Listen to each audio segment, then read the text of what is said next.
André entre dans une chapelle du quartier latin de Paris. C'est un homme sceptique, athée, indifférent à Dieu. Mais sa vie va être bouleversée en un instant. En à peine 5 minutes, il va être foudroyé par la lumière du Saint-Sacrement et envahi par un amour stupéfiant. Il sort de la chapelle, c'est un autre homme, et il raconte. Voilà que tout à coup se déchaîne une série de prodiges d'une violence inépuisable qui vont démolir en un instant l'être absurde que je suis. D'abord, je me sentis souffler ces mots, vie spirituelle, comme s'ils étaient prononcés à voix basse. Puis une grande lumière, un monde, un autre monde d'une splendeur et d'une richesse qui du coup renvoie le nôtre parmi les ombres fragiles des rêves non réalisés. L'évidence de Dieu, duquel je touche toute la douceur, une douceur active, bouleversante, bien au-delà de la violence, capable de briser la pierre la plus dure et plus dure que la pierre, le cœur humain. Son éruption débordante et totale s'accompagnait de la joyeuse allégresse de celui qui est sauvé d'un naufrage. C'est l'histoire de la conversion d'André Frossard. Dieu existe, je l'ai rencontré. Mes frères bien-aimés, c'est bouleversant, ces témoignages de conversion, où Dieu fait irruption sans violence physique, mais avec une énergie étonnante qui rappelle cette imprécation de saint Jean-Baptiste aux pharisiens. Engeance de vipère, qui vous a appris à fuir la colère qui vient? Et ça nous touche, jeunes ou moins jeunes, installés bien souvent dans le train-train quotidien qui nous endort et nous fait oublier l'essentiel. Dieu existe, il est amour et il veut faire irruption dans ma vie. Il veut me faire goûter à la joie de Jésus et au bonheur véritable. Rien à voir avec ces plaisirs passagers qui nous laissent ensuite de la tristesse et la solitude la plus profonde. Besoin, mes frères bien-aimés, besoin que nous avons d'être secoués. Et aujourd'hui, nous accueillons pour notre vie 2 enseignements grâce à saint Jean-Baptiste qui vient nous aider à préparer la voie du Seigneur. Oui, nous avons besoin d'être convertis.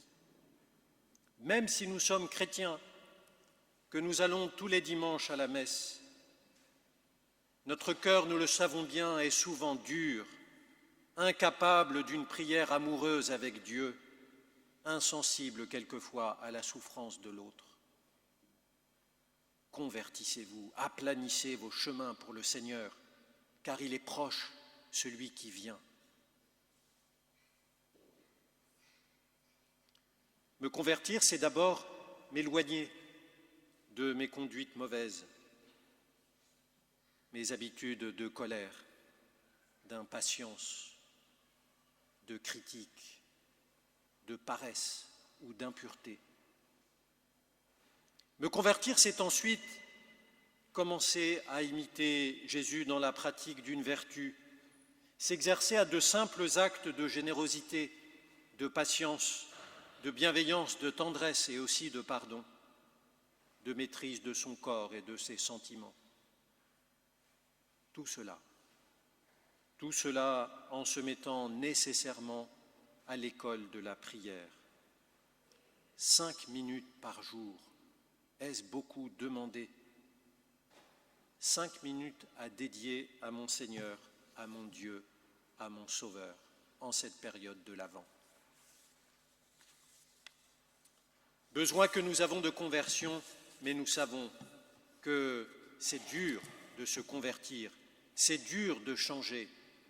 Nous exigeons des autres le changement, mais nous sommes bien souvent bien lents à changer nous-mêmes. La sainteté nous paraît bien inatteignable. On se dit, il faudrait que je sois bien motivé pour m'y mettre. Et j'entends des jeunes qui me disent, il faut bien que je m'amuse. Et il est bien légitime de s'amuser. Et d'ailleurs, cela n'est pas toujours en contradiction avec la vie chrétienne. Mais nous avons besoin d'être motivés. Et il y a quelque chose qui peut vraiment nous motiver pour nous mettre en route vers notre conversion. Lorsque nous faisons un petit pas, lorsque nous nous convertissons un peu, une petite mauvaise habitude, notre cœur change, il s'embellit, il se réjouit, il s'apaise. C'est une jeune fille, Julie, qui me disait l'autre jour, après une belle expérience d'une prière qu'elle découvrait, « Mon Père, je suis heureuse profondément. » Oui, des promesses de Dieu qui se réalisent en nous. Le prophète Isaïe le dévoilait déjà.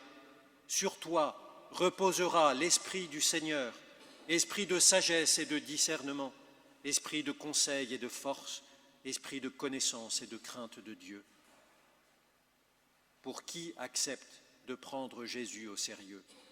Pour qui met Jésus au cœur de sa vie, au point de s'abandonner complètement à lui? On peut faire l'expérience stupéfiante de Dieu. Alors, mes bien-aimés, en cette route qui nous accompagne vers Noël, engageons-nous sur le chemin de notre propre conversion. Faisons un pas et Dieu en fera 1000. Venez, divin Messie, nous rendre espoir et nous sauver.